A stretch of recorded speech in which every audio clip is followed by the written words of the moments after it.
And we're live. Hi, and welcome to Gay Out the City. I'm your host, Prince Electro Diamond, and today I am here with OnlyFans content creator, Instagram model, porn star, and go-go dancer Ricky Roman. How you doing today, sexy?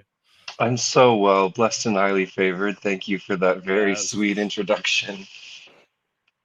of course. Work. So, what was it like for you growing up as a kid in Connecticut? You know, I'm really grateful for it in retrospect. Growing up there, I was like, this is the worst. Like I had cousins in the city and we would go to visit them and I'd be like, why can't we live in the city? And my parents are like, you want to live like this? I'm like, I do. But when I started traveling for work and getting to see the rest of the country, and this is not to disparage any other part of the country, I was like, you know what? Growing up in coastal New England was not that bad. It was beautiful. And, it's the liberal North. So where I had my own adversities with my peers, it wasn't as bad as it could have been. And I would come to learn in talking to other queer kids from all across the country. Yeah, I would say Connecticut not that bad. I'm gonna tell you where I am from now. I am from Florida. Yeah. What part? I'm about an hour north of West Palm Beach. I'm in small suburb South Florida. I've lived here almost all my life. I lived in Orlando for 4 years, which was like when left home. I'm like, that's where I have to go. I'm like, I have to leave this area, like, Yeah. which was nice. And then when I got back, I'm like, I am planning on leaving Florida this year. My plan is to actually move to Detroit. Okay. Yeah, Detroit from Orlando? Detroit from South Florida. That's From South Florida. Okay. yeah. Where in South Florida? I'm sorry. I'm about an hour north of West Palm Beach, so That's what like, you said. Okay. yeah, I've only been to a few places in Florida, but not there. no, you probably What's been to gonna, like, you right. probably been to like what Miami, right? Miami, Fort Yeah, Lauderdale. Miami. I've never been to Fort Lauderdale, but I hear great things. I hear it's really queer. Yes, that's where I go when I want to go out. I go to Fort Lauderdale, which is Right. like How an long of a hour and a drive is half. that? Okay. It's about an hour and a half. Yeah, Right, right. Sorry, I'm and just I'm not in my own space, so I don't have like a proper setup. I'm like trying to find the best way to position myself, but it's okay. You can hear me, you yeah, can see me. yes, Okay, yeah, that's yeah, important. Okay, okay. yeah. So what's So the tea? the reason with Detroit, I guess I'll just explain that because Oh, everyone's like, why Detroit? So the thing is, I'm a musician in sure. tracks, so like my thing is that to me, I have an album written that I want to put out this year, Mm, and like that's how I figured that's the cheapest way for me to be able to like live somewhere and go into the studio. mm, mm. Do you have anyone there? Do you have any base? Like Through in this terms of like pod, people?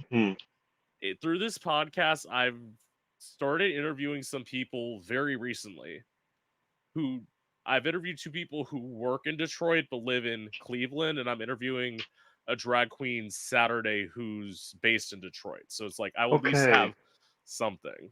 I understand. It's Yeah. good. But I mean, I went to Orlando with nothing, but like, mm, my sister lived in Orlando, the suburbs. Like, Oh shit. Oh shit. yeah, Sorry. Sorry. yeah, yeah, yeah. That's why everyone's like, do you ever see your sister? My thing was, I lived in downtown Orlando. As I said, she lived in the suburbs, so she lives like half an hour away from me. So I'm like, no, because when you I live in a understand. city, if you live Yeah, in a yeah. you know that's living in a city, you Mm, don't leave the city. Like, not really, no. You're lucky to leave 1,000 block radius, depending where you are, if you got everything you need. yeah, I actually, as of recently, have been exploring more of New York, and I've been here for almost 4 years. It's a crying shame. But now my friend groups are really expanding, and I'm getting to see more of the South End and like in the Village and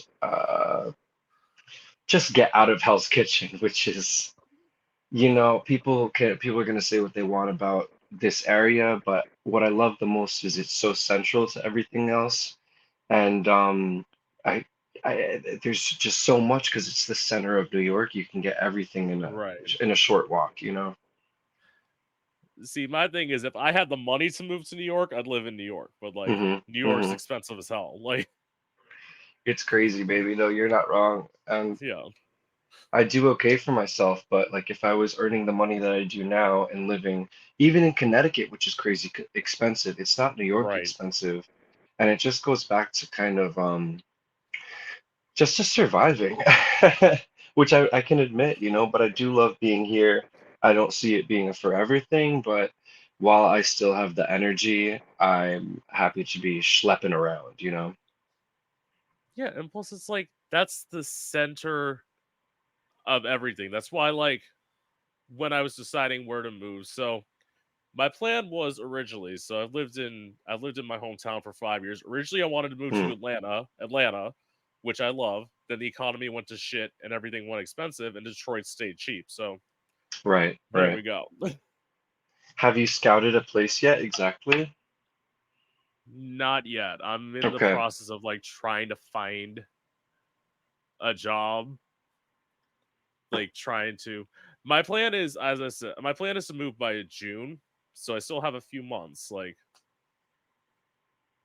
Very good. but yeah, but it does feel like it's creeping up on me. I'm like, June seems like closer and closer, but everything will work out in time.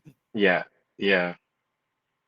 Who do you live with right now, may I ask, if anyone? I live with my dad. Okay. And you guys Yeah. get along all right? We live kind of. This is the best way to describe it. We live like parallel lives. Like we're in the same Okay. house, but we hardly Right. see each other. I understand. Okay. Well, that's good, right? You stay out of each other's way, I suppose.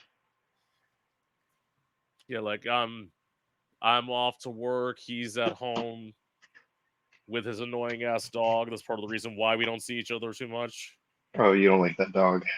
No, the dog doesn't like me. Okay.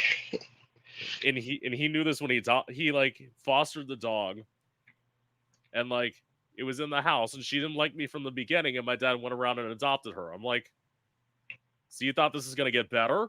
Right. So I don't pretty mean to much, be really stupid, but what are we streaming on right now? what are we streaming on? We're streaming on Yeah. Twitch. On Okay, Twitch. cool. Yeah. Cool, cool, cool. It didn't say Twitch when I clicked the link, so it's my No, I first time use on I this platform. Yeah. I use a because for some reason, like through computers, Twitch doesn't have a direct like streaming site, so you have to use like something third party to stream it from a computer. I don't know, it's weird. Interesting. Interesting. Do you like the interface of Twitch? What it was for me, it was easiest to get people like download a video and like put it up to YouTube, which is what I do after these videos are done because it's like Right. and I had to like switch like third party platforms because there's one point I was using one where like I was paying for it and then all of a Oh sudden no. Oh no. Oh no. Oh no. Oh no. okay, I'm so sorry. My fucking phone. Continue, please. yeah. Anyway, it was like I was sending people links and they weren't able to use phones and then like Right. I was Right. lucky I was lucky the few people I had actually had computers because Right. it's like I'm interviewing people like not a lot of people have computers like Yeah. Yeah. I do most of my shit from my phone. Like, yeah, photos, videos, editing, which I don't mind, but it presents certain challenges sometimes, sure. yeah, and it's like I would get it if I was doing this like Right. and music I would have no reason to have a laptop. It's like Right. I need a physical like interface. Right. Right. Although I'm doing this from a laptop because like I literally have no room in my bedroom. So like my I had somebody at work one time tell me they're like, "Why don't you get a dual monitor computer?" I'm like, "I have no space." Like Right. Right. Right. Right. The cuz logistics. cuz literally like all of my like drag shit and then like my stuff from my old apartment is split up between my room, my sister's old room and my dad's shed. Like Right. so I don't have a storage unit or anything. Like, I know that song and dance. I've moved around so much that all my shit's in boxes all over the place, and I'll be lucky to get it all back one day, but I got what I need. yeah. So, what was it like for you coming out? That's a good question. I came out as soon as I kind of really realized like what was really going on with me, you know. I was raised in a very conservative and religious subsect of Christianity, which ended up being like he was a proper fucking cult. And a lot of these leaders have just been clocked for like years of molestation of children. And I'm like, I fucking knew these people were weirdos. I fucking knew it. Um, that's beside the point. But I came out when I was 14 and I texted my mom. I remember very vividly. I was in second grade, second grade, second period science, and I just like I had this something come over me, and I texted her, and I was like, "Hey, mom, I think I'm bi," because that's that's testing the water, Mm-hmm. which would come out to be more true later on than I originally thought. Because I thought when I realized I was into guys that I had to be gay, but Right. that's not true. You know, there's a spectrum of sexuality and preference, and being a sex worker for so many years has taught me that. And when I got home from school that day, I could tell that my mom had been crying, and she was like, "Let's go to my room and talk." And it devolved into a screaming match. She threw a Bible at me, and I left the house crying. And I went to my best friend's house. He lived down the road, and I was very close with his mother. She was like an aunt to me. I practically lived over there, and I was crying in her arms, and my best friend had just got home and they were consoling me, and his mother convinced me that I needed to continue the conversation with my mother. So she called her up and invited her down, and then it's the same thing kind of happened. I ran out of the house crying again, and there was this field behind the house, and I ran out of the house into the field, and they found me there, and we came to some peace that night, but I was like, this was not the fantasy. Like I thought you were gonna love me more, but and it's not that she doesn't, and she's come such a long way in her acceptance. But I don't. I had this really deluded fantasy it was going to be easy, and then I was like, all right, if this is my mother, I can't imagine what my father's going to be like. So I didn't say anything to him, but I knew Right. she had told him because he stopped talking to me. He stopped talking to me for almost 2 years, and then there was so much turmoil in the house, and like only time he would talk to me was to yell at me about something I didn't do. On my 16th birthday, we got into a fight that escalated into something physical, and he put his hands on me, and I put them back for the first time in my life, and we both realized that I wasn't a little boy anymore, and that I was this young man, and I was stronger than him, and I could see he was shook, and I couldn't believe it. He was down on the ground, and I was like, I'm leaving. I had a boyfriend at that point for about a year. And I packed everything that I could and I left. And I didn't see my family for a couple of years. But I had outside of them, I had really good support from my friends. My friends became my family and saved my life. Yeah. Well, okay, I'm just gonna pry a little bit. The Please pry away. okay, the cult you're talking about. Mm-hmm. I'm taking some inferences here. Mm-hmm. Are you talking about Catholicism? No, even worse. Well, maybe just on par with. So they were like this subsect of like Protestantism called the Two by Twos or the Church with No Name. We would congregate in people's houses, and the workers is what they're called. They were the church leaders. Yeah. They called them the Two by Twos because two of them, two men, would go from house to house all over the country, all over the world, and not fucking work, just preach the fucking word and molest their host children. Apparently, Uh, this is what I've just learned about them. But yeah, that was all. You know, just Christianity as a whole. That the old reason bag. the reason I was asking that is Mm, because I was raised Catholic. mm, So that comes into part of my coming out. So like mm, mm, mm. I came out at 18. In some ways, I always give it to people who had to come out to two parents. Yeah. because I didn't. Because Okay. I came out 4 months after my mom died. Okay. So it was only having to come out to my dad, and then I have an older sister. Okay. I'm sorry about your mother. Thank you. My older sister was super accepting. I found out why about a month ago, or no, about 2 months ago, because or no, it's like 2 3 months ago, because she just came out Wow. not that long ago, and Wow, it's wow, like wow. I'm like okay. Do you So guys get along? Like, you guys hang out or what? don't hang out. We're starting Okay. to get better in because the thing is, she lives in Montana. That's the thing. Oh, right, right, right. Yeah, yeah. She moved, although she wants to move, and I'm like, I'm thinking, I don't fucking blame you. I wouldn't want to be a gay person living in Montana either. Like, Sure, yeah. Montana, wow. I she bet it's moved it. beautiful. I bet it is too. I'm not 7 foot because I'm not a nature person. Like, Sure. I get some people like love it. My response is Ben Franklin invented fucking electricity so I can stay my ass inside. Like, I'm Right. good. Luxury. Mm.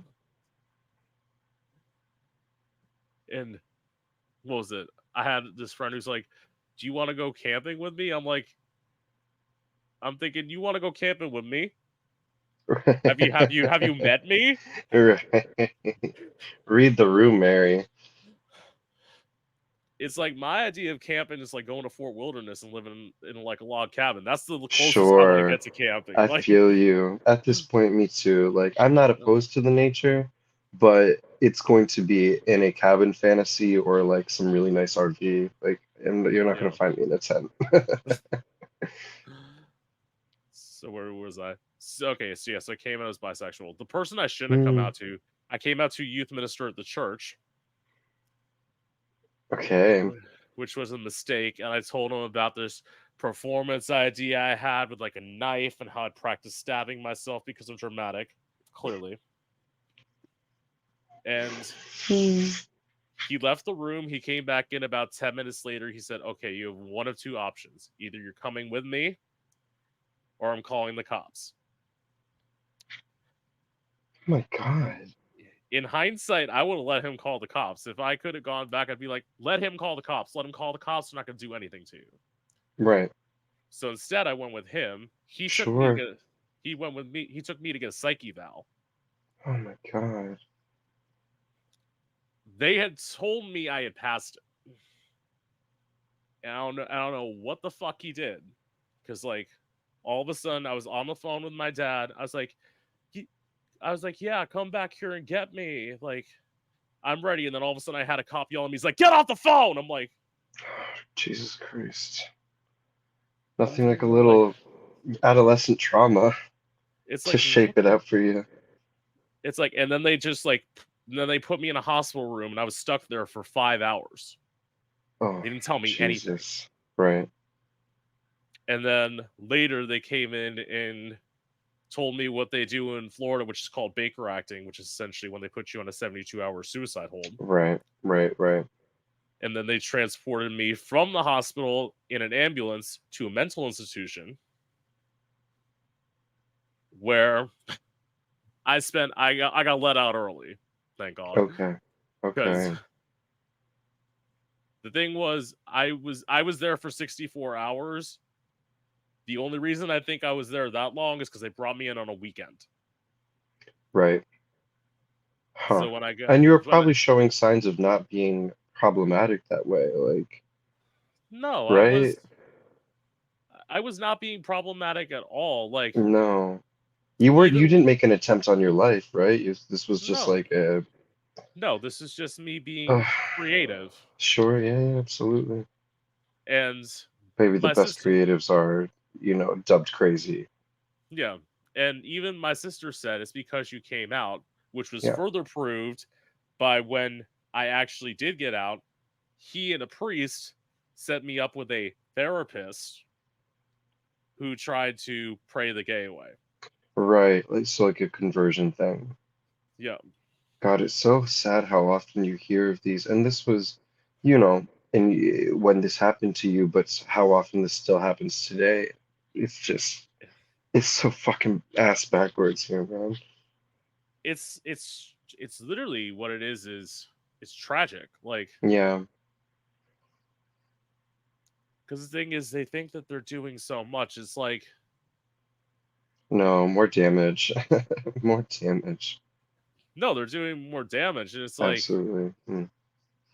I would say between that, I'm very open on here. Between that, then about like 3 or 4 years, or no, about a year later, I was actually suicidal. And then about 2 years after that, I got raped for, as my first sexual experience. And then I was suicidal again. And then I was sexually assaulted in drag about 2 years after that. So it's like, Jesus through all of Christ. that, I'm so sorry, babe. thank you. It's, for me, it's like, I had to, my view is, and I know this is fucked up to think about, but it's like, I had to go through it because what I did was I just, that's what this album is. It's literally the whole story from like beginning to end of my 20s because I'm about I'm getting out of my 20s. It's so scary to think about. I'm turning 30 this year and it's like, Bless. but it's like, with that, as I said, I put it all into the album and I'm like, and then towards the end, I thought I had finished the album and then all of a sudden I had written it, and then I wrote this song called I'm Sorry, which was literally an apology to my dad, my sister, my family, my fans, because Right, right. it's like I feel so bad that I almost died, but like Mm, in some ways, I'm glad that like I mean, granted, my life's good. My life's good amen. overall. Amen. Overall, We're blessed, right? yeah. But that doesn't It's mean it doesn't hurt. It doesn't no, mean it doesn't hurt. no. I mean, You can be granted, very blessed and fortunate and still be in pain. my thing now is what I told you with like this parallel life. The one thing, and I'm going to say this, it's actually I'm admitting this for the first time on here, so it's like Mm, in some ways why I want to get to Detroit so desperately is because in some ways I feel like confined. I feel like I'm in confinement. okay, And okay, it's not that I hate things, but it's sure. for me it's also see in some ways it feels insane because it's like I'm sitting here viewing interviewing all of these people who are out there like living life like Mm, mm, theoretically somewhat famous gay people, famous mm, other mm, ways have been on TV. mm, mm, I'm interviewing all these people and I'm living at home. Like mm. this is where I'm having to like Sure, sure. something ain't right here. Right, right, right. You're about to embark on a huge new chapter in your life, and that's really exciting. I Yeah. hope you see it that way. I do. Everything in its own time. I think one of the biggest things that, because when I turned 30, I'm 32. Yeah. When I crested that threshold, I think it's scary for any person, scary. But and then especially as a queer person, I remember everyone would joke about it as being like gay death, and it's not that. It's not that. It's not. It hasn't been for a long time, and it's what you make of it. It's still scary because it's like it forces you to look at where you are in your life. But when you unmarry the expectations of society, we cross our bridge when we're ready, and that's okay. Right. That's okay. There's time. Yeah. And Not this too is much, but there's time. no, I get that there's not too much time. But it's also it's like when you think about it this way, like and this is why I feel turning 30 is not ever going to be bad for me. Like Mm, I look at you, you're 32, you were like literally as hot as you've always been. Like I know somebody who's I interviewed a thank you. go-go dancer on here who's 37, which means he's older than you. He's approaching Right, 40. right. Sexy as hell. Like Still got my it. Yeah. I interviewed somebody who was 40 on here on Monday. It's Mm, like mm, really hot. I'm like, mm. so this toxic shit Yeah, of Yeah. What's made it easier for me is being a thick bitch. Mm, mm, mm, mm. My view is that's white guys' standard of. Right, right, right, right. I primarily get fucked by black guys. Black guys don't give a fuck what age you are. Work. You better work. That's why black and Latino guys shit. I do. Yeah. Can I I ask you love. something? Yeah. When did I like appear on your radar in terms of like your familiarity with, I don't know, anytime you saw, what was the first time you saw my name or my butthole in 4K, I guess? The first time I saw you was actually, this will just show you again, as I said, I'm approaching 30. It was on a video with Davey Wavy. Wow, yeah. Yeah. Oh man, I was living in Los Angeles at that time. It was a crazy time in my life. But that's a while ago. That's almost 10 years ago. Yes. Crazy. Very cool. So was it from Davey Wavy? Like on his via his channel? Yes. That was the Mm, first mm, time I saw why she wait. That's the first time I remember. You might have popped up in my Instagram. Like, who mm, knows? mm, That's the thing. Now it's like so many people. But as I said, I've known about you for a long time. But obviously, like you, I figured I didn't realize when you moved. When I first like messaged you, I thought, oh, he's probably living in LA. And all of a sudden, I'm like, no, mm, no, he's in New York. mm. And I'm like, yes, because Right. It's time zones. um, not only time zones. No offense to people from LA. Overall, I thought I was gonna move out there at one point. I now think, upon like looking at LA from the outside, I think LA is fucking garbage. But that's just Your humble opinion. I my humble. understand. That's It's okay. You're entitled to that. it's because like what I realized was I'm like first of all you're very opinionated, Yes. and it's like I am not gonna be the bitch to tell somebody who sucks. Oh my god, babe, you did amazing. You should keep on doing that work. Right. I'm gonna be like, who told you that you think? Who told you that you could do this? Yeah. Yeah, yeah, yeah. I know what you mean.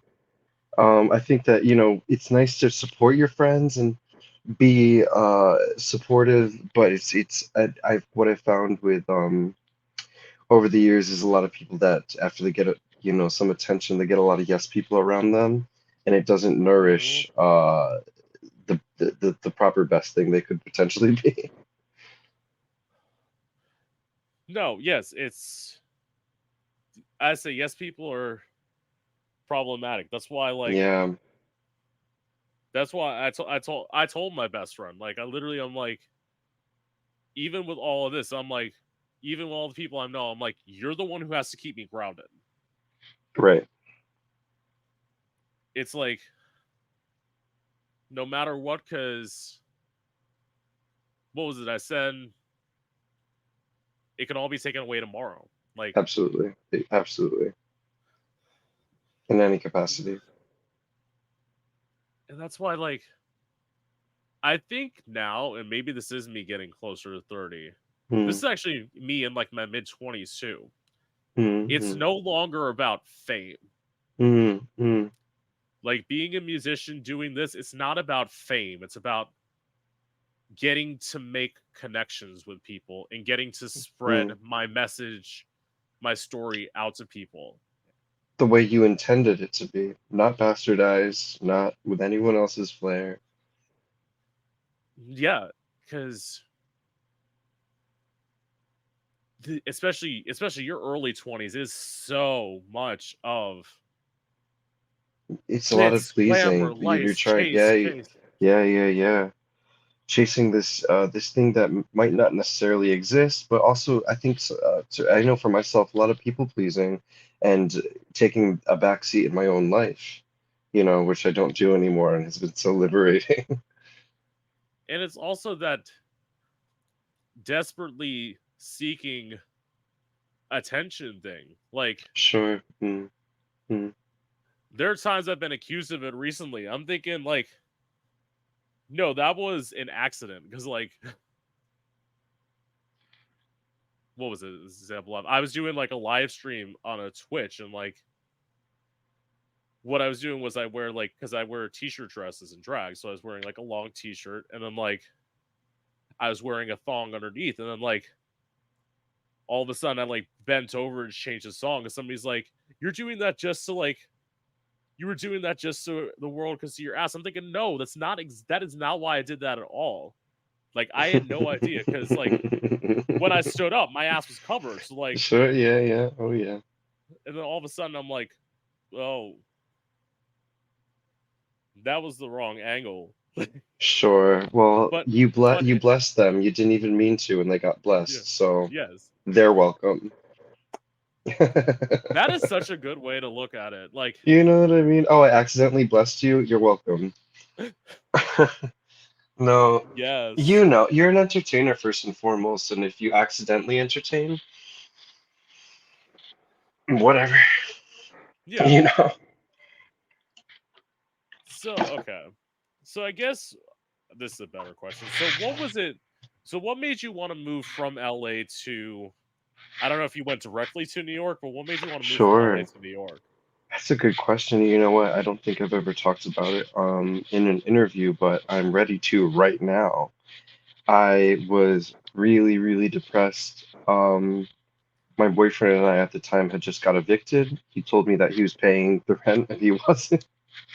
And we came home to eviction notice one day. I was like, what the fuck? Like, I could have been helping with this. He was like, I just let it get out of hand. I was like, we're gonna be on the street. But we both had cars, so we would take turns sleeping in our cars, like his or mine, and finding like safe places to spend the night. But we kept this facade of that everything was okay, and I would take these club gigs, and we would be in the club with our friends, and then be like, okay, at the end of the night, yeah, we're going home, but home was our car. And then his car got repossessed, and mine broke Oh, down, and he broke up with me because there was just so much strain of, this quasi homelessness for a couple of months, and I don't blame him. Um, because we were both tail spinning pretty bad, not being as kind to each other as we should have been. And Adele's 25 album had just come out that day, the day he broke up with me. I was it was giving me my life, but like in the worst way. And I had this suicidal ideation, and I was just what is happening? And I called a friend that was in Las Vegas as like a last ditch effort, and I told him what was going on. And he was like, get your ass to Las Vegas, come get on your feet with me, and we'll figure it out. So I went out there and I spent a month with him, and I got some pocket cash together, and after a month or so I flew back to Connecticut, and I was really sad because I felt like I had failed after this big move. So I didn't tell anyone. I really kept to myself. And it's funny, you said you thought that I lived in Los Angeles. After that, I realized that I had been overexposing myself and letting too much of my life be shared with other people, and I realized I need to keep more to myself. So now I get a lot of people. I'll be walking down the street here in New York, and I'll see someone in the scene, my workspace, the adult space, and they'll be like, "Oh, what are you doing in New York?" And I'm like, "I've been living here for 3 years." I just, yeah. it has nothing to do with you, but I keep to myself. I do what I have to do for work, and I'm so happy and grateful for the opportunity to do so. But after having your entire body on the internet for over 10 years, there's certain things you want to keep private, and that's invaluable. So that's the long and short of that. I moved to New York during the pandemic because I met a nice Spanish guy from the Bronx. We're no longer together, but he got me to New York, and I'm still here, and I'm thriving now. So, See, I kind of well, not obviously. I didn't get the eviction notice, but I mm, did. the reason I ended up leaving Orlando, I haven't gotten into this with many guests, but I'll explain Hmm. it to you. It's like Please. what had happened was, so my first place I lived in Orlando, the primary place I lived in Orlando, my landlord 1 year forgot to have me sign a lease. So he didn't up my rent, and I kept paying rent on time, so he didn't notice they didn't up my rent. Right. The next year he came, he's like, now I want to raise your rent $100. I'm like, Hmm. I'm not fucking staying here. Like, No. it's like for this shithole that you don't that's where you barely fix anything. Right. No. Right. Cause I was living in the hood, like Right. people say this, like I was paying $750 a month for rent, like didn't get shit fixed. Like Yeah. there's one time somebody tried to break into my apartment. Like when I first moved in there, I couldn't stay in my bedroom for 3 months because like he wouldn't fix the window, and like it took my Jesus dad. Christ. It took my dad calling him for him to finally fix the window in my apartment. Jesus. So I'm like, so when I left, I moved to okay. So I moved from downtown to this area that's called like Pine Hills, which is slightly outside of downtown. Lived in an apartment for a month, and I didn't get an eviction notice. I got a note saying that on my door that when they had done an inspection, there was debris in my apartment Debris. because Debris is crazy. That's a yeah, crazy descriptor. there were clothes on my floor, and that's why. Sure. And I'm That like, is why that the is your prerogative for a place that you live in. yeah? Like, that's crazy. And then Okay. they told me I think they gave me 7 days to get out. That's so So shady. It's so shady. I literally had to, because I came. This is the crazy part.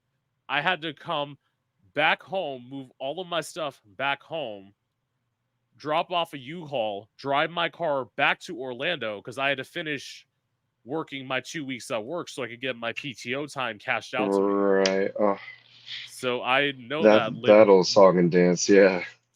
living in, well, I didn't live in, I only spent one night in a car, but it's like Mm.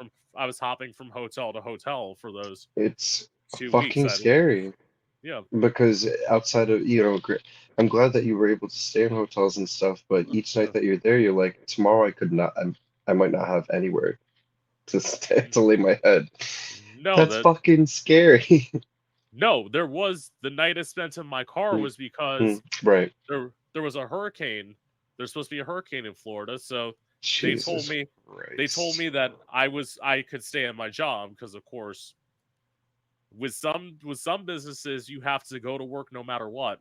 Oh yeah. Oh yeah. And it's like then all of a sudden they said when the storm was found out to not be that bad, they're like, "Oh yeah, nobody can stay here tonight." So I'm like, "Fuck." So I ended up driving up to like the top floor of the parking garage and I slept in my car that night. Fuck. And then the next day I had money like coming in from my paycheck, Right. so I was lucky to Right. like get into another hotel. But yeah, Right. as I said, How I did this. frustrating is that? Like, I'm glad you had the money to, but them siphoning it kind of into the spot that's it's just temporary. It's so temporary. Like that's not rent. That's money for a hotel, and you're like, but you got to do it. You got to, Yeah, that's the name of the game. You gotta survive. You gotta that was survive. I would say that's crazy enough. That's actually my start and my finish. Because like the thing was when I first started in Orlando, my sister had her apartment that she basically like she had moved out of her apartment and so had all her roommates. So basically, I was illegally squatting there for a week, like because I had a job in Orlando, but I had no place to live. So it's like I would stay there, and then like every time I needed to go on the internet, I would just like go down the streets in McDonald's and like go on the internet before I had to like Right. get ready for work, and then Oh, jeez. I did the hotel hopping when my first like 2 months I was in Orlando, so I landed that shitty apartment. But that's the thing, when you're desperate, you take whatever you can. Absolutely. And that's just, you do what you gotta do to survive. That's all. There's nothing wrong with that. And I'm proud of you for making it this far because it's not fucking easy. No, but it makes you. That's why I say like anyone who's like, I can't handle things like all this. I'm thinking I want to hug you, but at the same time I also want to slap you because I want to be like, Totally. get the Like, look, baby, it could be worse. Could be yeah. worse. It's like you broke up with your man you were dating for 4 months. I've been on the street Mm, before. Like mm. This sort of adversity, I think makes you, I hope that it makes someone a better person. That's not always the case, but definitely makes you a little more interesting, I yes, think. that's what I loved. I would say this. I did not know how this is gonna go, but I definitely. This is the thing. I usually can tell like within like the first 10 if I'm gonna vibe with somebody or not, Oh, sure. and that is I've only not vibed with 3 people. Can you give me an example? You don't have to say names, but like, how bad did it get? Uh, I gave them an hour time slot and they ended up doing 37 minutes. Okay, that's all you could take, huh? Well, it was. You're right. I shouldn't say. I've said who this No, is don't, before. you don't have to. It's I, okay. I should stop saying who it is. it was it was somebody out in L.A. Okay. They they showed up an hour late, Okay. and by that point, as you see, I'm done up. This was in the middle of April. It's probably one of the hottest Aprils in Florida, Okay. and I'm trying to sit here and be pleasant and act like everything is going fine. But in the back of my mind, I'm like, no. Right. Right. That's too bad. Now, during the interview, were they just kind of, was there a disconnect in worldview or just not vibing? Because sometimes you just don't vibe with someone and that's okay. But It seems like they were very. It's weird. It seems like we didn't vibe, but it's also like I was kind of shocked because like they were like a winner of a show, hmm, hmm. and it's like you expect a winner of a show to be the best person at media, not one of the Sure, worst sure. people. Yeah. Disappointing. Yeah, you just don't know. You just don't know till you do, huh? But my thing is, I've always like they're originally from the West Coast. I've always gotten better along with people who are from the East Coast or like the middle of the country. I think that might be because I'm from the East Coast and like there's something different. I can't I can't explain it. But I mean, can you kind of get what I'm I'm trying to picking up go? what you're putting down. Yeah. I'm picking up what you're putting down. Yeah, I'm an East Coast boy at heart, Yeah. through and through, and not gonna apologize for that. You shouldn't have. Well, the thing is, people from the East Coast in general are kinder. I think that there's a realness, a more upfront realness, and Yeah. that sometimes gets misconstrued. But yeah, I'd rather someone be straight up with me than like fake nice. No, as I said, I can't do it. Like some people will be like, I'm like, I want to be the person who's going to be like, listen, I'd be the person who like this is why I have a degree in audio engineering. I could never do audio engineering, which is why like when in terms of making my album, I know how to do all this stuff, but I want to work in collaboration with Mm, I want to work in collaboration with a vocal producer because it's like mm, I will be the person who like sits there. It's like I swear to God, if you like sit there and like purposely try and like over auto tune my voice, I will fucking throw a fit right. No, because you've it's got a like vision. Yeah, that you want to stick with and be true to. it's Is like there anywhere where can the kids see work that you've put out already? Or hear better um yet? in terms of I have on my Instagram I put out some like rough demos of the songs Okay. that of some of the songs. Literally, my Instagram is the easiest way to Okay. find it. So is this upcoming album like gonna be, is it like an EP or is like, but this like your It first cohesive piece? it's the first. It's my first like album. I've done like rough demos and stuff. It's like my first album where I've actually like gone into a studio to record. And I think for this vision, I should just say I already have the title of the album. The title of the album, I think this shows like the rawness and the edge, a little bit of the edginess of it. I decided I'm going to call it Confessions of a Transvestite. So Oh, it's I like, love that. yeah, it's like it shows everything. It shows like I'm not afraid to be insecure. On one of the songs I wrote called Not You're Beautiful, which is me saying like going to LA. It's like I don't fit that like mold and aesthetic, but I'm beautiful as I am. Man, it's a good story to tell. I think that will resound with a lot of people. That's yeah, that's the thing where I'm like when people think drag queen albums, it's like they're thinking like Alaska or like Manila Luzon. I'm thinking no, this is Sure. more. Mm. I'm more Adore Delano. Like I was gonna say, what are your yeah, feelings on Adore stuff? I do. I love Adore. Like Me too. She's a fucking star, dude. I know the one thing. It's one thing I hope to like meet her again because like Mm. I saw her at Parliament House when I lived in Orlando, and it's like Oh I yeah. I Parliament went. House is fun. I've had good times at Parliament House. That's where I used to perform Oh, cool. when They've got I such a lived good there. setup there. Hmm. I know, like it's so sad that it should closed down. Did it? When? Oh, you didn't? It literally No.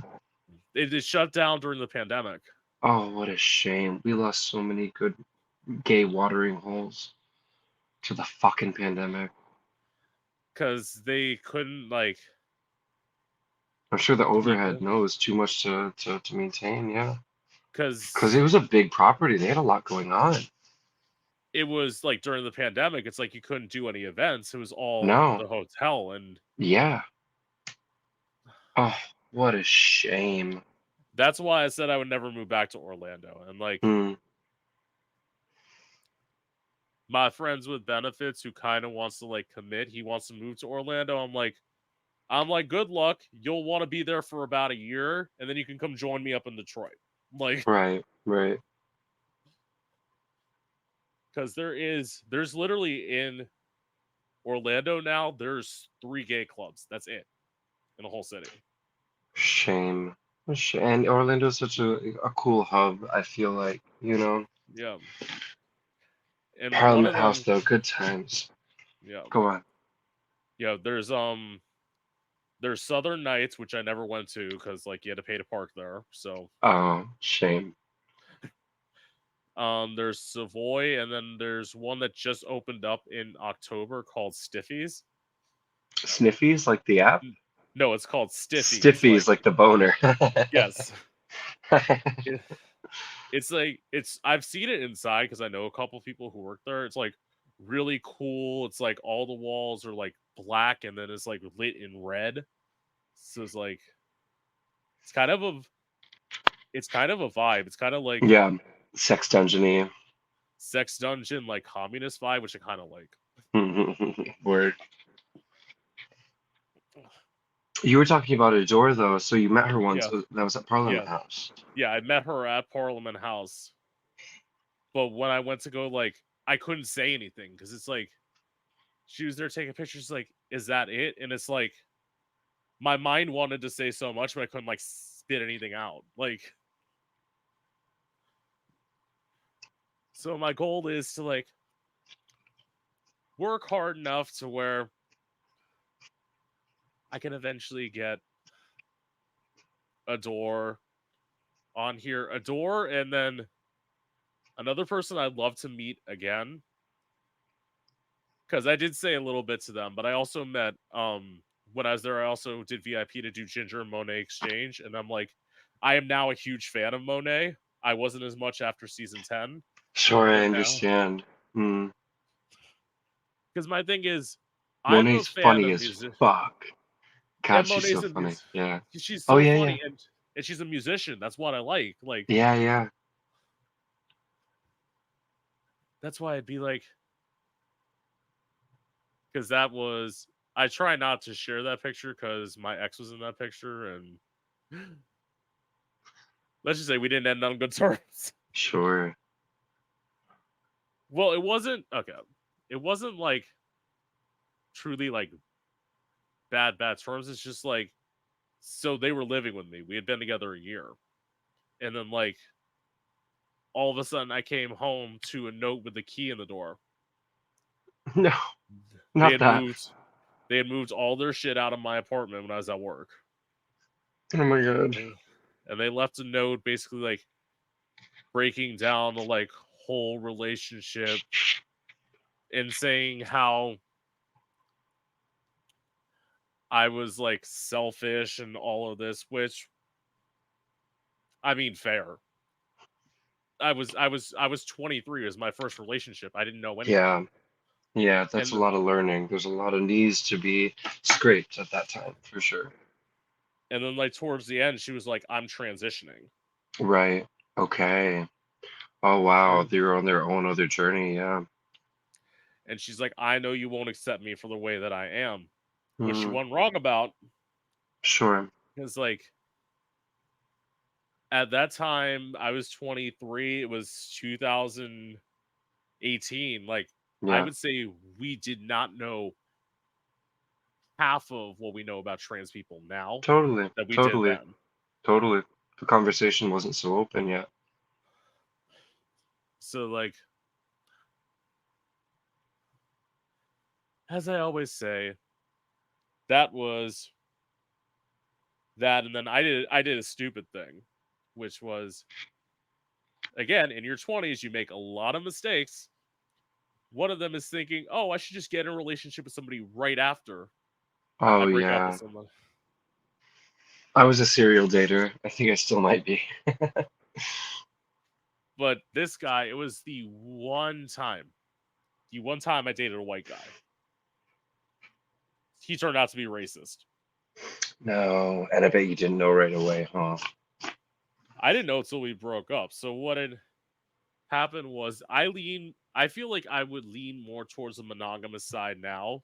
Okay, sure. Those two relationships I was doing poly things, and Yeah, this guy said like, "Okay, when we do stuff together." right. I'm like fair. Okay? I agree with that. So I went to work one day. I moved him into my place. Mistake. Only did it because he was too far away. But it's like, so in my apartment, while I was at work, he got sucked off by two guys while I was at work. How'd you find out? He told me. Oh my god. I just expect you to be okay with it. You're like, what the fuck? That's not what we talked about. I'm like, oh, so this is the game we're gonna play. Right. So he went to work and I got fucked by somebody. Naturally. And then as he was breaking up with me, I was actually sick at the time, so like I didn't really care that he was breaking up with me. I ended up going in the hospital the day after he broke up with me. So like he screamed in my predominantly black neighborhood, all you ever want is that N word dick. No. No. And I'm thinking, I'm in the back of my mind, I'm thinking, I'm like, can somebody come shoot this motherfucker for me? Like, Right. While we're at it, I, if we're gonna that's go like, down this road, quite literally. yeah, Fuck. it's like I will defend you. I will be like, he ran into your bullet. Right. Right. Right. Right. Oh my But goodness, I'm so sorry. How traumatic. yes, thank you. But as I say, karma's a bitch. Because a month after he left me, he got HIV.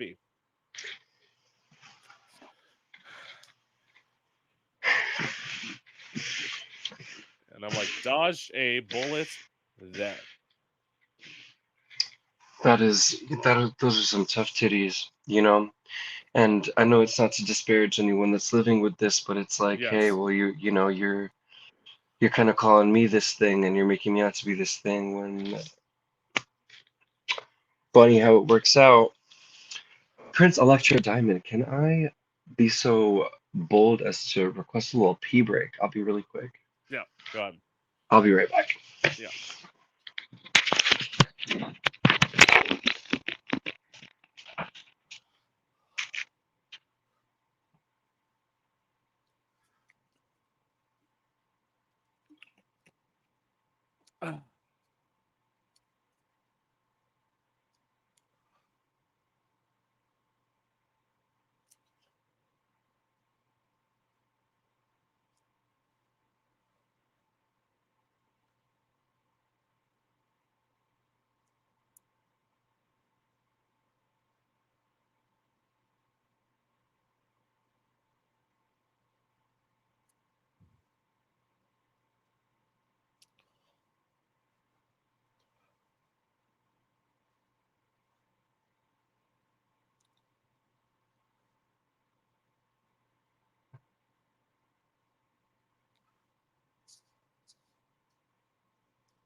Please, Yes. not this. Not that.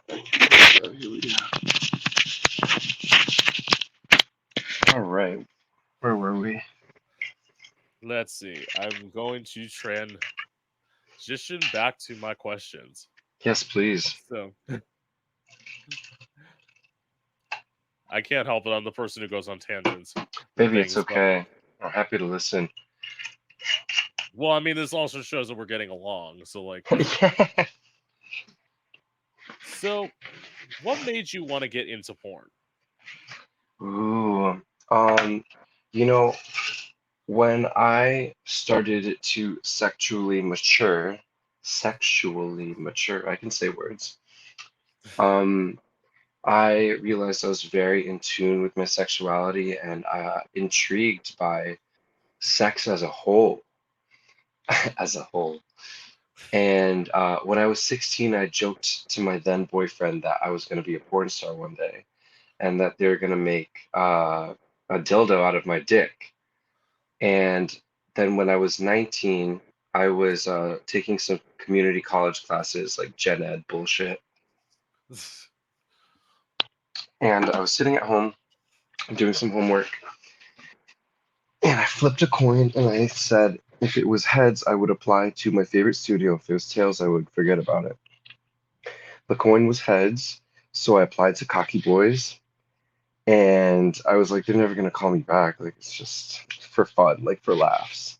And I got a call from a producer that day, and I was filming my first scene the following weekend, and that was 13 years ago.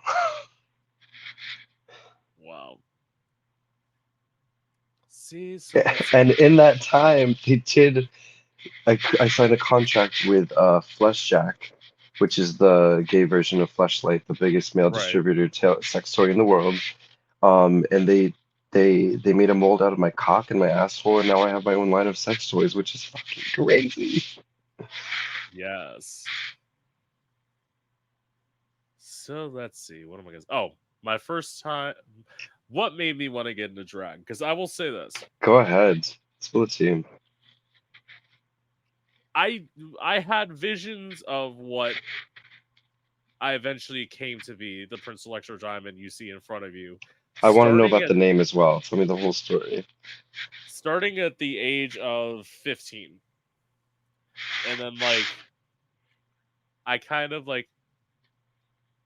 repressed these things, and then when I moved to Orlando at 21, I started just going into the bars as my boy self, still performing the same way I would Right, today. But right. it's somebody's they just saw me at this straight, because I actually got started at straight bars. So they just saw me in this straight bar. They're like, man, you just get so into it. And I started telling them of the vision of everything, what started out. Prince Electro Diamond used to be conservative. I'm not anymore, thank God. Okay. And it's I wore pants and a shirt and a feather boa and bob wigs. And then the one thing that I kept from the original Prince Electro Diamond look. So I wear not these glasses. These are my interview glasses. I got these at a Work. brand deal, which I'm so grateful for. More sunglasses brands want to sponsor me. I will gladly look at your products. I will buy. I will Hmm. pay for shipping if you don't have shit in your lineup. Anyway, so the sunglasses I wear when I perform to this day, they're a pair of my mom's, Hmm. and as I Oh, said, it's my way of taking her with me oh, I because love that. she never got a chance to see me perform. Yeah, Right. That's really sweet. and it's the thing is, especially with the long hair, I look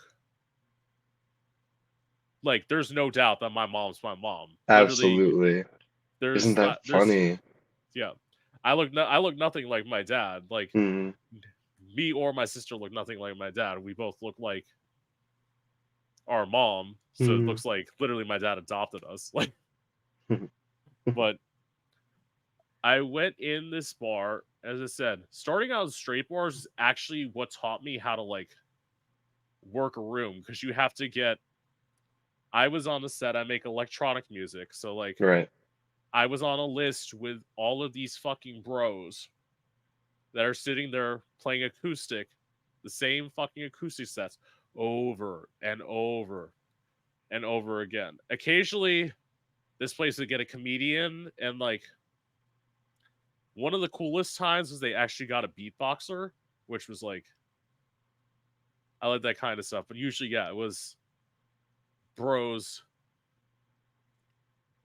playing their guitar sets, and I used to Yeah. sign myself. Yeah. I used to sign myself up first because I'm like, let me Yeah. just be this spark of light in Yeah. something. Because Yeah. after I get off, these people are gonna fall asleep. No offense, Right. no offense to acoustic, but Sure. Sure. there ain't much going on. Sure. So anyway, owners were cool with me except for one night. So one night to end one of my songs. It's actually a song I'm putting on the album, my album called Confession. I had screamed motherfucker into the microphone, and then I went into a dance break, and then the owner came up to me the next week when I went to go sit down at my table, and she's like, "Yeah, there's old people in the audience this week. Don't do that." Ugh. I'm sorry, I'm at a bar. I'm not allowed to fucking swear at a bar. Right. If there's no better place than at a fucking bar. Exactly. They went up to me, and then they went up to the comedian who was there because he did this joke about like a stripper sliding down the like pole with her pussy, and they're like, "Yeah, don't do that joke either." I'm like, "Well, then what the fuck are we supposed to do What are if we we're not gonna actually say?" doing here? Right. Yeah.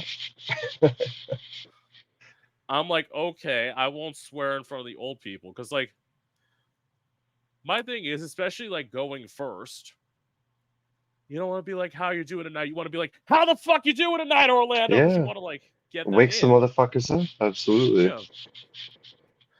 But I didn't do that because it's like, fine, you want me to be conservative. That's why in Detroit, I'm literally hoping that like I can do my music in a queer bar, so that way I don't have to go to an open mic night because it's like open mic night's been Oh, the only places I've been able to do my originals. yeah, And it's sure, I like, understand.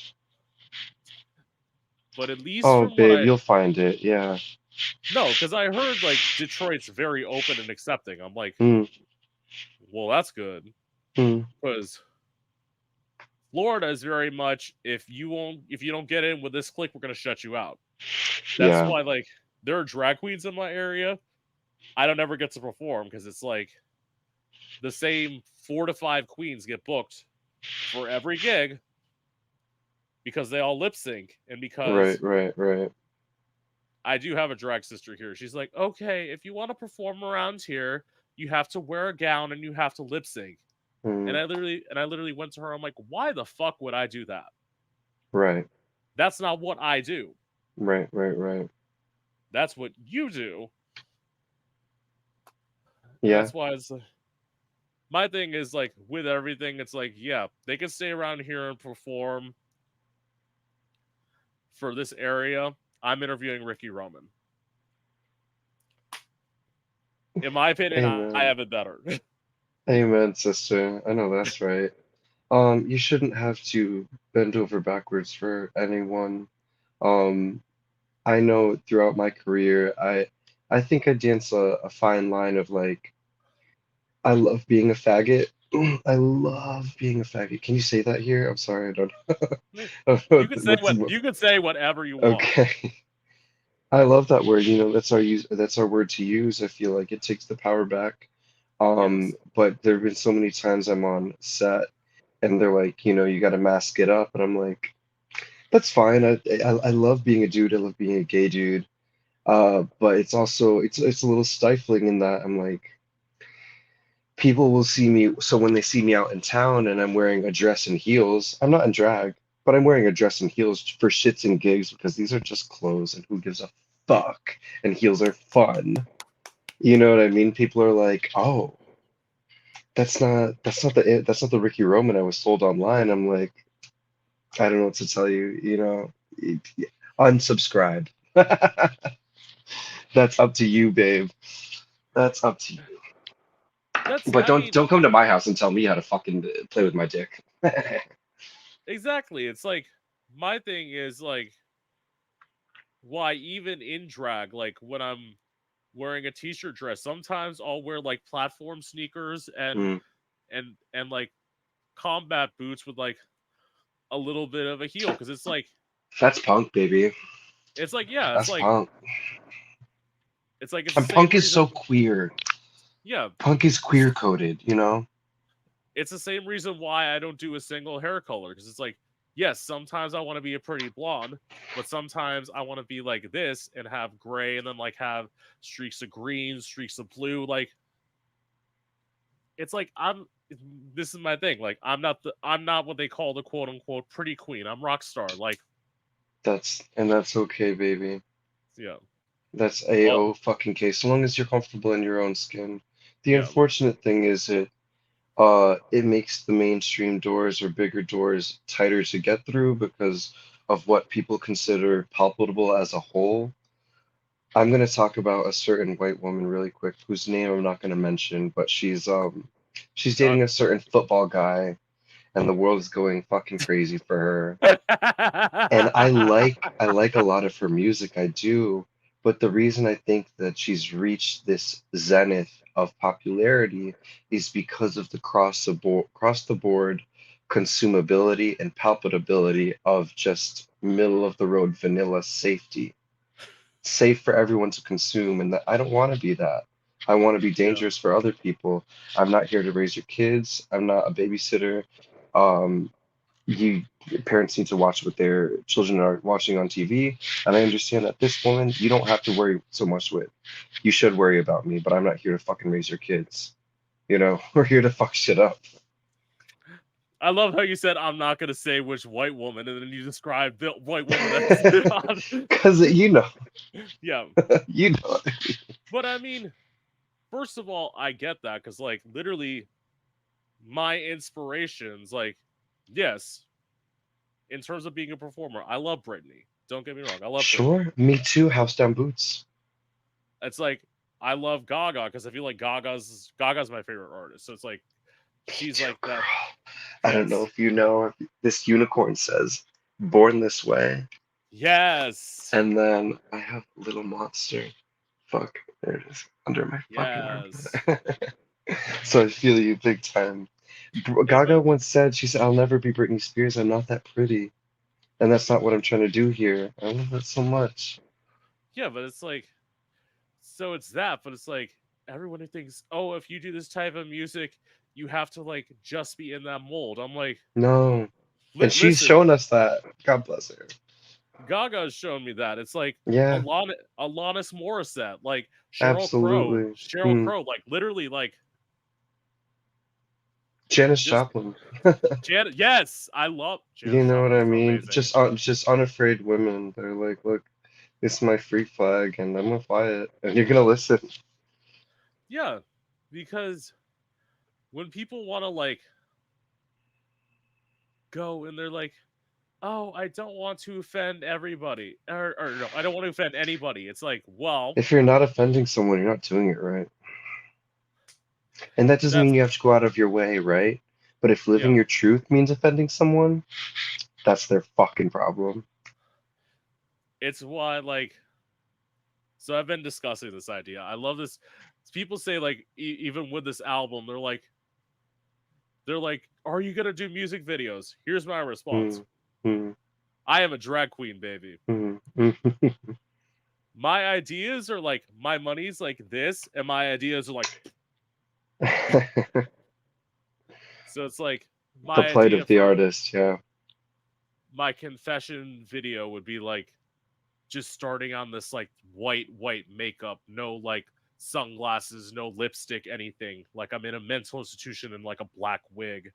Mm, And then all of a sudden you like get flashed and then you're transported into a church where I'm all done up in like a red wig and I'm dancing with these two sexy Latino backup dancers and we're like making out and then like doing all this stuff and then they're bending me over the kneeler and they're simulating fucking me and then like as we get done they're pouring the gasoline in the church and then they throw a lighter and the church sets up on fire and we're dancing in the parking lot and it's like everyone's like that to me is like I wanted to see the church burn after what right. happened to me. Absolutely. It's a commentary on your own experience. People are like, Yeah. "Oh, it's so cheap to sexualize religion," and it's like you could chalk it up to that, Yeah. but this is my experience of this. I was damned by this religion, and I'm gonna flip that to tell my Yes. story. Yes. That's what I think is great. Mm, mm, Somebody mm, talked about Sam Smith on here. My mm, opinion is love Sam Smith's music. His whole mm. devil thing is cheap. Sure. It's cheap and shocking. It's literally the Mm, same way Little Nas X is just doing shit that's cheap and shocking. It's they mm, have mm, no mm, purpose.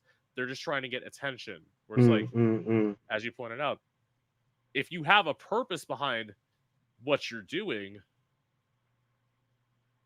you'll get It's a the way attention. you're working through trauma through your art, and that's Yeah. beautiful. And the people that should get it are going to, you know. That's why, what was it? To you said, like, okay, so I had a brief time during the pandemic. You're saying where can some of my music be found? If you want to listen to mainstream garbage, you can go check out my SoundCloud. I I had a moment where Love like, SoundCloud. Love SoundCloud. but it's like I had a moment where I was like using other people's beats, and I'm like, Sure. Mm, well, what was it? I said going back to the conservative upbringing. mm. So I had this song that I wrote with a beat not made by me, but made by somebody else called Sure. Kill Your Mother, where it's talking about my sister's like, it's a song about kill your mother. I'm like, listen to the lyrics. Like, look at the lyrics. I Right. was I was talking about killing the conservative side of my mother. I'm not Right. talking Right. about Right. actually physically murdering somebody. I'm talking about You're not Marshall Mathers, yeah. yeah, but it's like you have to. That's why I started a podcast because I'm like, let me. It allows you to talk about your lore, right? It allows me to simplify. I I say understand. simplify Mm. because for the beginning, my thought was, oh, I have to dumb this down. No, you have to simplify it because No, I love that. Oh, I love that so much. Don't dumb down, simplify if you need to. You shouldn't have to dumb down. You can simplify. Those are different things. It's nuanced. I like yes, that. yes. But I mean, even what is it? I'm gonna transition back. No, go Okay, ahead.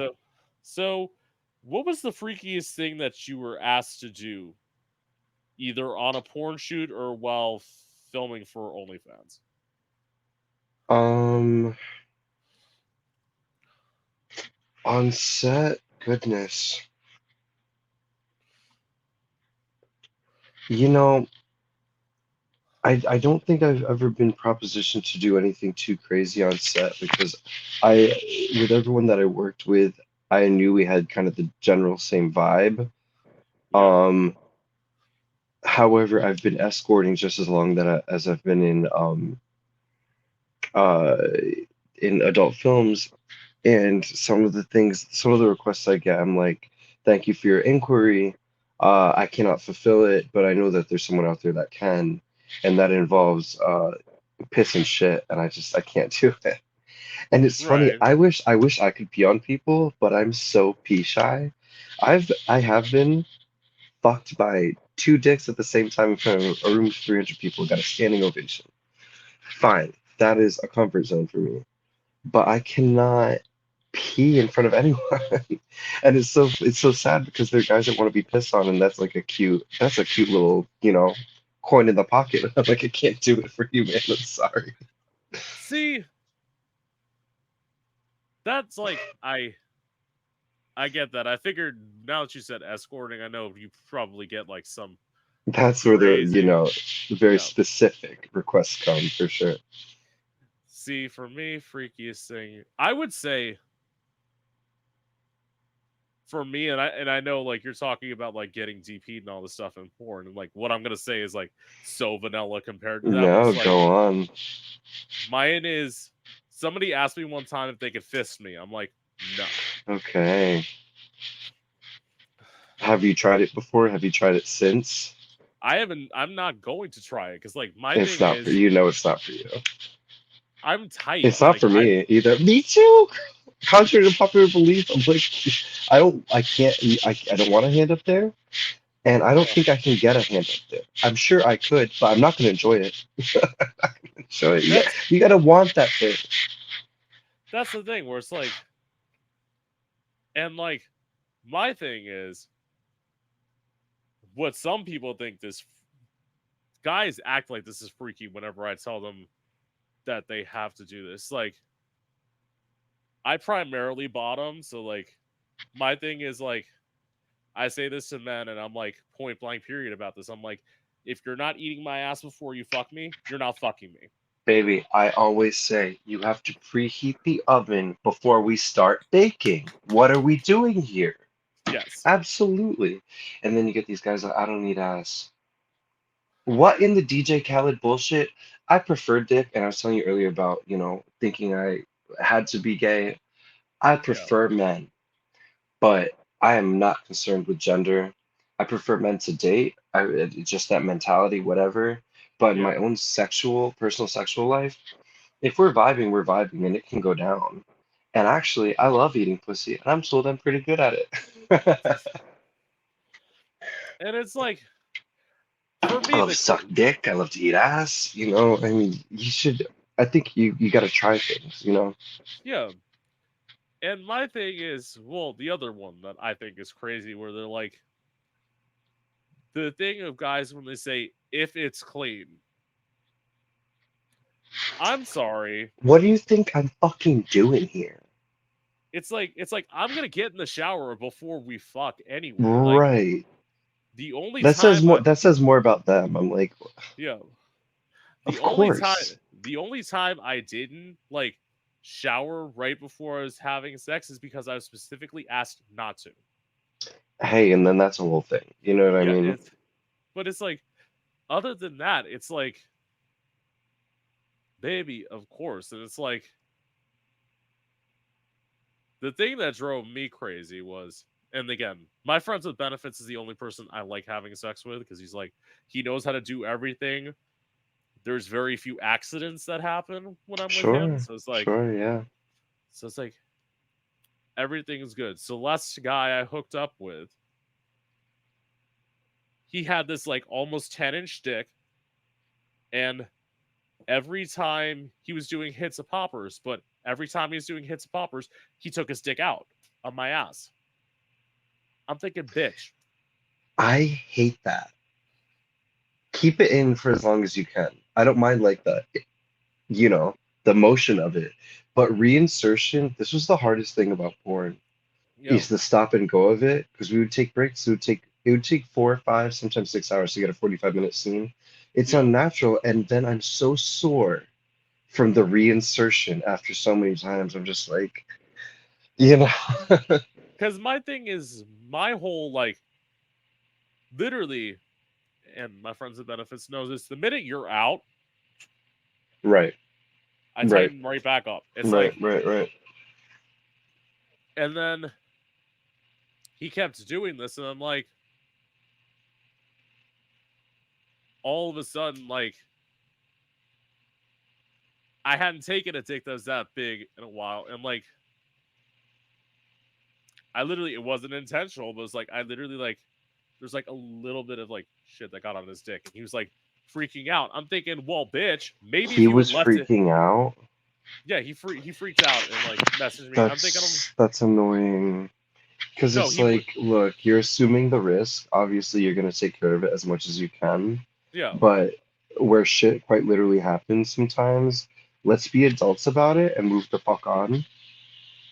You Well, know, he I did would the, never shame a bottom at this point in my life because like, yeah, but it's like my thing with that also is like, well, maybe you wouldn't have caused that if you hadn't been going in and out, in and out, in and out, because it's like mm, then you're just like you're playing with fire. Then mm, it's like anything that happens is because like, and then like, well, he messaged me after, and then like then I blocked him because of course I'm like yeah, it's whatever, not a dude. great look. Like here I am presenting this thing to you on a silver platter, and you're not gonna shame me for being human.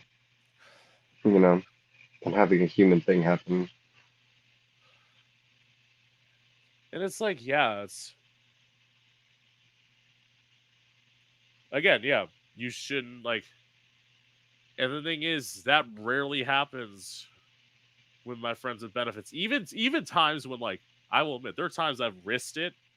Like I figured I'm like something's gonna happen, and like all of a sudden he's like good. I'm like, well, maybe you know what the fuck you're doing. Like, Absolutely.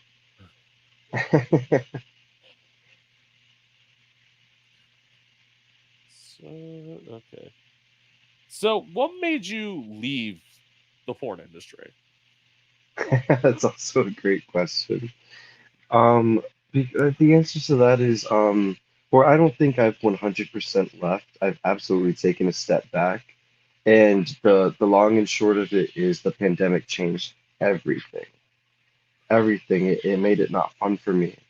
And at that point, I had been in it for 9 years, 9+ years, and I'd gotten everything I wanted out of it. Awards, my own line of sex toys, my face on DVDs, meet and greets, traveling. And then I was able to funnel 9 years of fans, and I'm so grateful to each and every one of them to into this OnlyFans world, because then it became a creator content based world, because all of a sudden no one could fly you out to location to shoot, and it was a showstopper. And where I was happy to adapt, when the world came back, it was it was so different that I was like, you know what, I don't so much care to be a part of this um, in the way I was so involved before, and I've gotten everything I wanted to out of it, that I can pivot to something else, and that just be the way of it. I will admit, I was extremely depressed. Be- at, right before the pandemic, my then boyfriend, Josh Moore, who I met on set, we dated for 3 years, broke up with me. The pandemic stopped work, and then I was kind of just festering by myself for about a year, and I was like, what am I gonna fucking do? But I knew I wasn't done yet. And I have to admit to you, I don't think I really 100% recovered from that time. I really feel like, the pandemic left a scar on all of us, but I'm in a much better place now. And I don't think I'm 100% done, but I'm happy to create my own content. I just did a play for an off-Broadway thing this past week, which was incredible. It was my stage debut.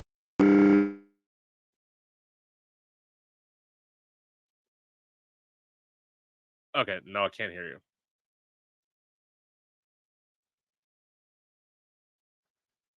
No,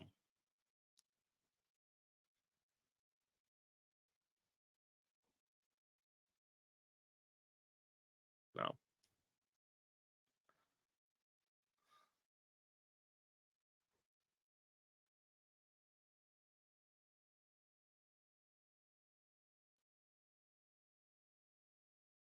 I can't hear you.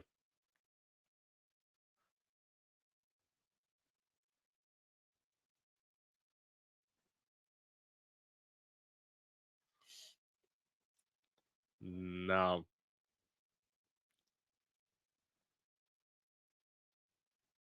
Okay. Technical difficulties again. Or no, technical difficulties for the first time. And let's see. Started it. Okay, I can hear you now. Yeah, Yeah, I'm so sorry about. I got a phone call. It fucked everything up. yeah, Um, to just put it in a nutshell, I'm pivoting my creative endeavors into other things, and that includes more stage stuff here in New York City, which is really cool. And I've been writing a lot, and I really would like to record like an EP this year. So maybe we have that to look forward to. yes. That would be amazing. Yeah, yeah. I've been writing for the last 10 years, and now I just kind of got to make sense of it.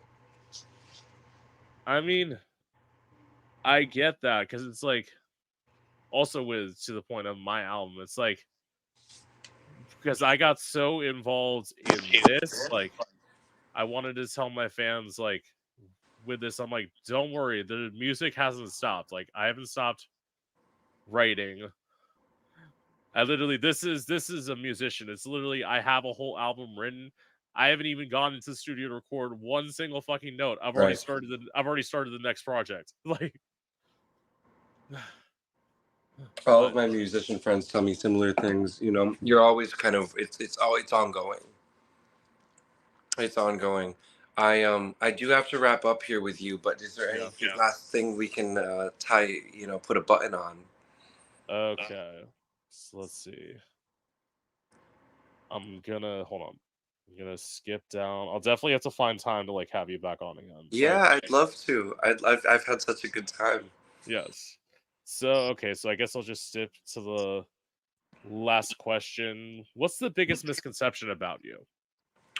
Oh, that's fun. You know what?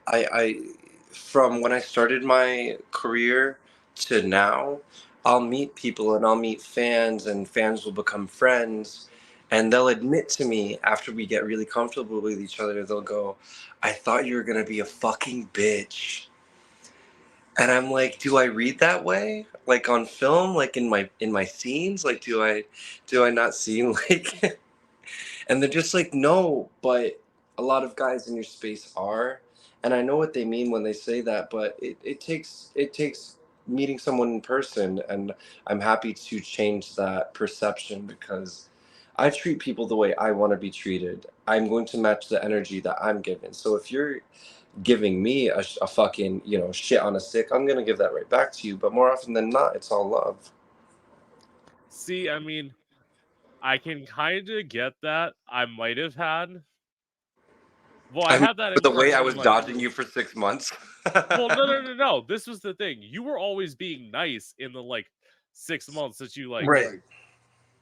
talked to me. Where it's like, okay, I mean, I get it. People get busy and like shit. There was this is the thing. You didn't see the messages. There were plenty of times I had to go Oh, back in for and sure. I had to go back Oh, in baby, my and my my inbox is a cesspool. yeah, I had to go back in because I had like Yeah.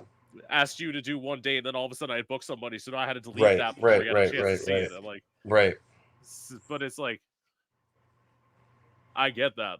Mm. So, but no, you're cool. Anyway, okay, so You're cool. yeah, Thank you so much for this yeah, this opportunity. I really love this a lot, and I'm happy to get to know you a little more, and I would love to do this again soon. yeah. Okay, so yeah, I know you gotta go, so I'll answer this really quickly. Okay. It was I've been told I'm shady. Don't I didn't help that at all in any of my interviews, but it's like I feel. Listen, as I said, I have an opinion. It's like if I got something to say, I got something to say. Like, sorry if that doesn't like fit with your agenda for me to like tell you the truth, but like I'd rather be the person to tell you like you need to find something else, like Right. than like be the one to tell you like you're amazing. And then Right. another one I've been told is that I'm intimidating, Mm. I don't think which that's a bad thing though. It weeds out the weak. yeah, and it's like my thing is I get it. I'm not a small person. But Sure. it's like big bitch, tall, like I'm literally 6'3", like Oh, yeah, okay. yeah, Yeah. yeah. No, that comes down to physicality.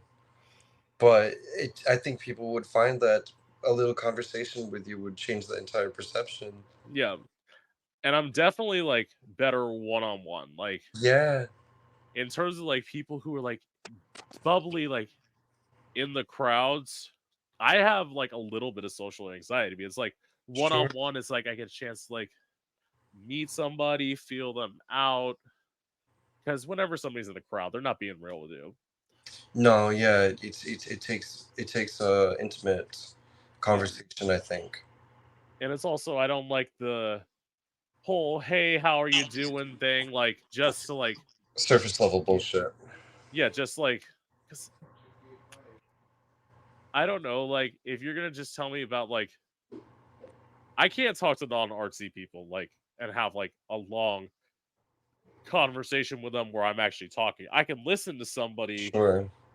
drone on about their like normal like ooh, it's gonna sound bad.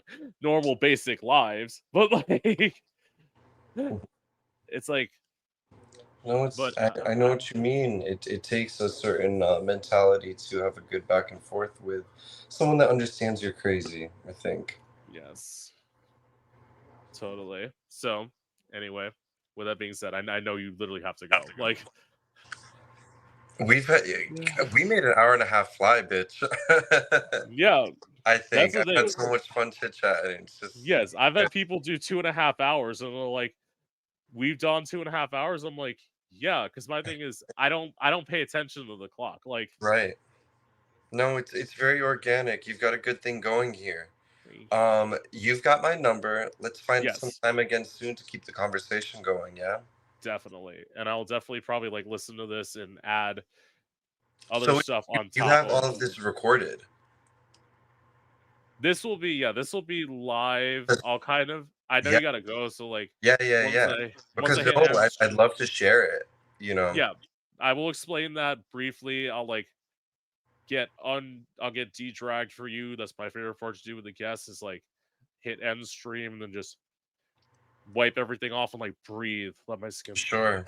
Sure, sure. So with that being said, this is Gay Out the City. I'm your host, Prince Electro Diamond, and I hope you've enjoyed.